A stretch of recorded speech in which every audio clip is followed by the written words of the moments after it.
हरि की पूजा दुलंभ है संतो, कहना कछु न जाई। संगत जी, आज बाबा जी ने ब्यास में सत्संग फरमाया है। आज बाबा जी स्टेज पर सत्संग शुरू होने से 5 मिनट पहले आ गए थे।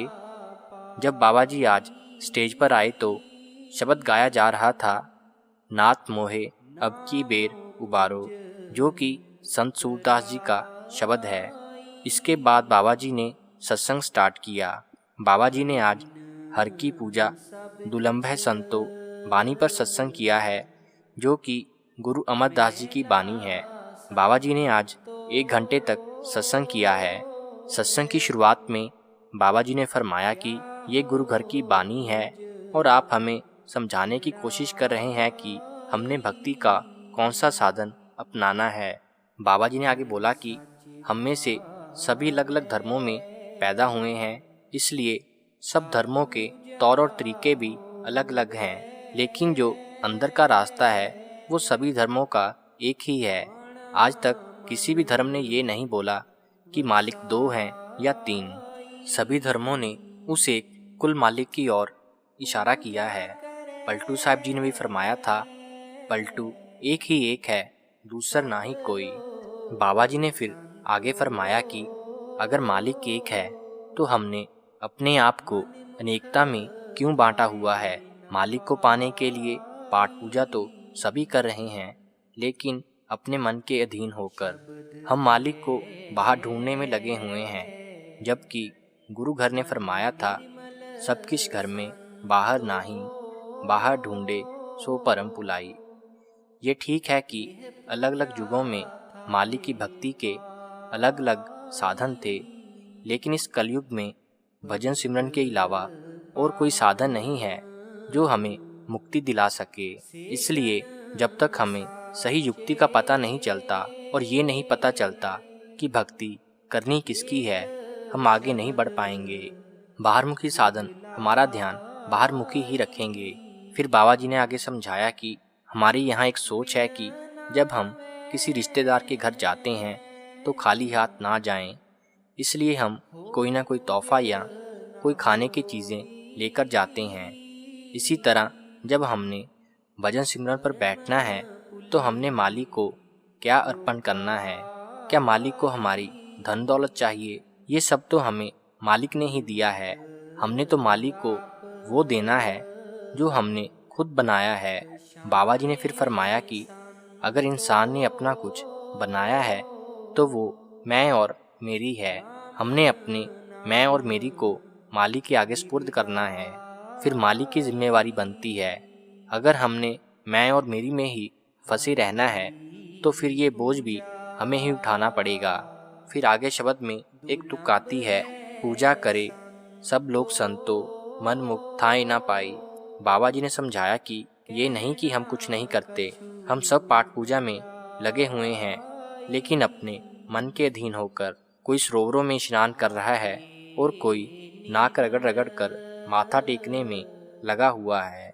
बाबा जी ने बोला कि सच्चा सरोवर तो हमारे अंदर है, जिसमें जाकर हमारे कर्म खत्म होंगे। ये बाहरले सरोवरों से हमारे कर्म खत्म नहीं होंगे। अलग अलग युगों में भक्ति के साधन अलग अलग थे, लेकिन इस युग में ना तो किसी की इतनी उम्र है और ना ही इतनी शक्ति है कि उन साधनों को अपनाकर मुक्ति हासिल कर सके। इस युग में सिर्फ भजन सिमरन ही है जो हमको मुक्ति दिला सकता है। अपने आप को उस शब्द के साथ जोड़ेंगे तब जाकर हम इन कर्मों से छुटकारा हासिल कर सकेंगे, नहीं तो ऐसे ही 84 का चक्कर चलता रहेगा। फिर बाबा जी ने आगे समझाते हुए बोला कि जब किसी को मौका मिलता है तो कोई कपड़ों को हाथ लगाता है, कोई पैरों को हाथ लगाता है। हजूर ने 40 साल क्या समझाया। सत्संग में भी कितनी बार समझाया जाता है कि जो मालिक ने देना था वो हमें दे दिया है, हमें बस पहचान करने की ज़रूरत है। लेकिन हम फिर भी इन बाहरमुखी चीज़ों में फंसे रहते हैं। बाबा जी ने आगे बोला कि सच यही है कि जो खुद करनी करेगा उसको ही मिलेगा। किसी और की करनी से हमें कुछ हासिल नहीं होगा। इसलिए हमने खुद अपने ध्यान को अंतर्मुख कर इन सब चीज़ों को अपने अंदर से महसूस करना है। जब तक हम खुद इन चीज़ों को अपने अंदर से एहसास नहीं करेंगे, हमारा विश्वास नहीं बनेगा। हम कहीं ना कहीं डोल जाते हैं। फिर बाबा जी ने आगे फरमाया कि किसी घर में कोई ज़्यादा भजन सिमरन करने वाला हो तो हम मजाक में बोल देते हैं कि हम भी उनके कपड़ों को पकड़कर साथ में तर जाएंगे। बाबा जी ने बोला कि ये सब मजाक की बातें हैं, ऐसे कोई नहीं तरता। जो भक्ति करेगा सिर्फ उसी को ही मिलेगा। ये सब हमारी झूठी तसल्ली है। हम भरम में जन्म लेते हैं, भरम में सारी जिंदगी गुजार देते हैं, कभी सच जानने की कोशिश नहीं करते। फिर अंत में बाबा जी ने समझाते हुए बोला कि बानी में हुक्म एक ही है, नानक के घर केवल नाम। उस मालिक के घर में हमारे कुल को नहीं देखा जाएगा और ना ही हमारे धर्म देखे जाएंगे। वहाँ पर सिर्फ हमारी शब्द की कमाई देखी जाएगी और कोई भी चीज़ हमारे साथ नहीं जाएगी। इसलिए हमने अपने आप को उस क्रिएटिव पावर के साथ जोड़ना है, तब ही हम अपना मुकाम हासिल कर सकेंगे। ही पाई ए मनुआ सुन